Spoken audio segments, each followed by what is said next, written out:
Hello everyone, আসসালামু আলাইকুম। আশা করছি তোমরা আল্লাহর মধ্যে অনেক ভালো আছো।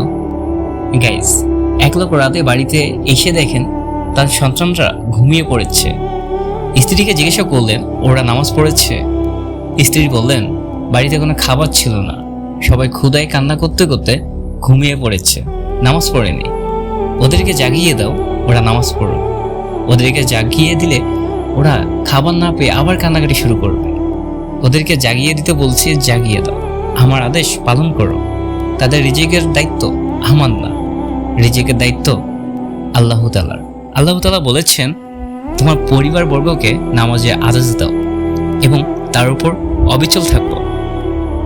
আমি তোমার কাছে কোনো রিজেক চাই না, আমিই তো তোমাদেরকে রিজেক দান করি। শুভ পরিণাম তো শুধুমাত্র মুত্তাকিদের জন্য। এই কথা শুনে স্ত্রী তৎক্ষণিক সন্তানদের জাগিয়ে দিয়ে নামাজে দাঁড় করিয়ে দিলেন। নামাজ শেষ করে যখন তারা উঠল, এমন সময় দরজার বাইরে থেকে সালামের আওয়াজ ভেসে আসলো।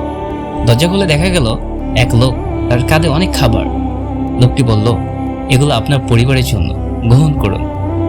লোকটি কৈফিয়তে সুরে আরও বলল, শহর থেকে একজন নেতা আমার বাসায় মেহমান হিসেবে এসেছিলেন, তার সামনে আমি খাবারগুলো পরিবেশন করলাম, কিন্তু খাবারগুলো শুরু করার পূর্বেই আমাদের মাঝে প্রচণ্ড কথা কাটাকাটি হয়ে গেল। মেহমান রাগান্বিত হয়ে কিছু না খেয়ে চলেই গেলেন। অতঃপর আমি খাবারগুলো নিয়ে বের হলাম, ভাবলাম আল্লাহ যেই দিকে নেন, যেখানেই নেন সেখানে খাবারগুলো দিয়ে আসব। আল্লাহর নামে শপথ করে বলছি।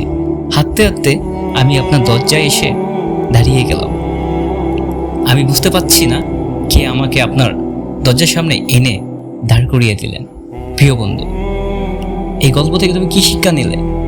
রিজিকের মালিক আল্লাহ, তাই ওই রবের দিকে ফিরে আসো। ভিডিওটি ভালো লাগলে লাইক করে দিও, খারাপ লাগলে ডিসলাইক করে দিও। আল্লাহ হাফেজ।